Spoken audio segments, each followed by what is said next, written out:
norma. Matas. Matas.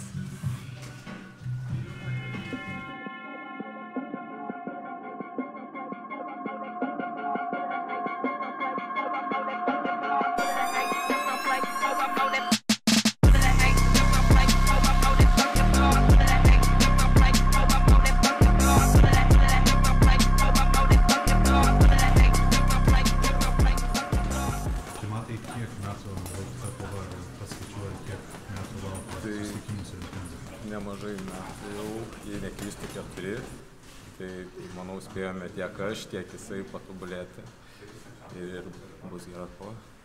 Ne tik patobulėti, bet ir priaugti svorio, nes svorių kategorijas šiek tiek pasikeitė. Jo, tai kadangi Rimkus priaugo daug svorio, reikėjo man kažkaip norėjosi pasivyti ir susitarėm 75 kg svorio kategorijai ir bus debiutas šitame svoryje.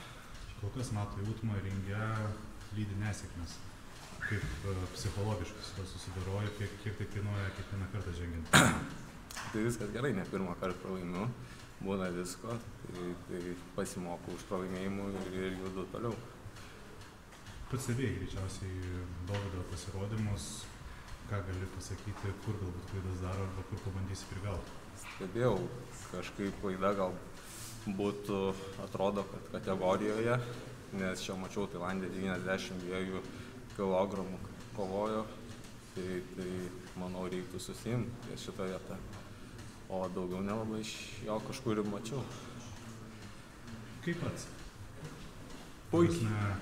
Mačiau treniruotėje tikrai daug sprogimų, daug įvairiausių pratimų pats kitoj svorio kategorijų, kaip pats jautiesi čia? Jo, tai jaučiuosi pastiprėjęs, Mindaugas užmotivavo, kad tais svorio priauginimais su raumenim gerai atrodo, tai kažkaip norėjau ir aš kažką panašaus, tai ta linkme ir einu. Kas toliau po Dovydo? Jeigu taip pasvajojant arba paplanuojant? Tai po Dovydo, manau, bus atostogos, kadangi kiti jų tėmėjai turnyrai nusimato rudenį, vasarą pailsėsiu. Ir su komanda apsidėliosime visus planus. Pasižvalgiau šiek tiek į praeitį, Lietuvos muay čempionatas turėjo būti finale, tačiau nežengė į ringą ir, aišku, Martynas Jasiūnas pakomentavo šį sprendimą. Ką pats apie tai galvoju, gal norėtum kažką pasakyti? Gal galvoju, kad tai drąsus labai, o šiaip tai jo, treneris nusprendė, kad šį kartą neišeisime tačiau anksčiau ir vėliau ši kova tikrai kažkada įvyks.